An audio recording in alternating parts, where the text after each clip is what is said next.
Hi and welcome to my channel, and in this video I'm going to talk about this new puzzle that I recently got, which is the Limcube Master Mix-Up Cube.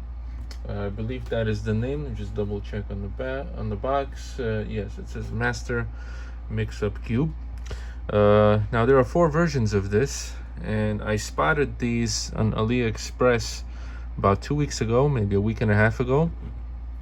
And I was surprised to see these as stickerless versions, because I've seen these around as stickered versions on different cubing sites for a number of years. And for those who know, I primarily collect stickerless puzzles, especially cubic stickerless puzzles. So I was very surprised when I saw a stickerless version of this puzzle. And they only had versions 1 and versions 4 stickerless available at the time, and I ordered both of them right away. So this is version 1.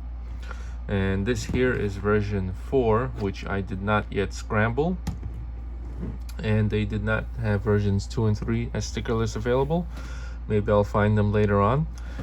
So the first thing is, I was quite surprised how huge these puzzles actually are. So for comparison, if you take a look at this one here, this here is a Cyclone Voice 8x8, which is significantly smaller than the Limcube Master Mix-Up Cube.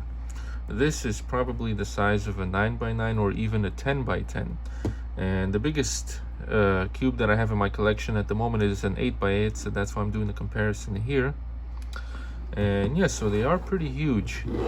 And the turning is pretty nice, a bit stiff, but you know, for a puzzle of this complexity, it's good enough. You just have to be careful with it. It's a bit tricky to get the alignment right when you're scrambling it and solving. I haven't solved it yet. So far I've only scrambled it, and it's taken me probably like 15 minutes to scramble this puzzle. The way I did it is, first I scrambled it as a 4x4, and then I separated the pieces basically by doing turns. This is kind of like a slightly bandaged version of this, so let me figure out how to position it.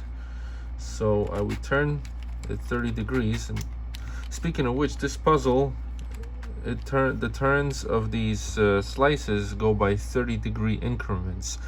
They do not go by 45-degree increments. I wasn't sure if they would or not when I bought it. So like a regular mix-up cube, you would turn it 45 degrees exactly, and then you could do the turn. In this case, you can't do that. You could only turn it 30 degrees one way or 30 degrees the other way.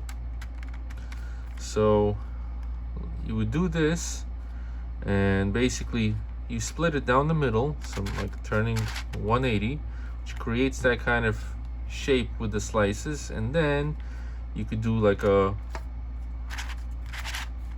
180 turn like this, and then you undo this turn, and that would separate the pieces while maintaining the shape. I assume it's going to be more complicated on this because of the bandaging, but that's how I did it on that puzzle. And so I did that to separate the pieces, and then afterwards I started doing the shape-shifting moves, and you get all this craziness here. Now the closest thing I've ever solved to this puzzle would be the Sun Mum Cube, and this I feel is going to be significantly more complicated. The Sun Mum, when I first started solving that puzzle, the first few solves did take me a while, but eventually once I got comfortable with it, I worked my way up to being able to solve it within 10 to 15 minutes.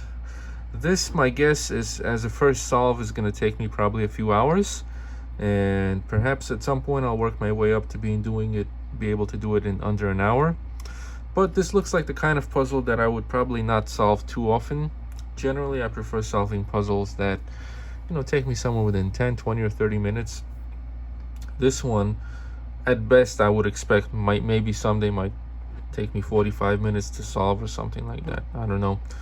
But anyway, I'm happy to have these puzzles in my collection, and I hope to get the versions 2 and 3 at some point as well in stickerless format. And yeah, so that'll be all for now. Thank you for watching, and until next time.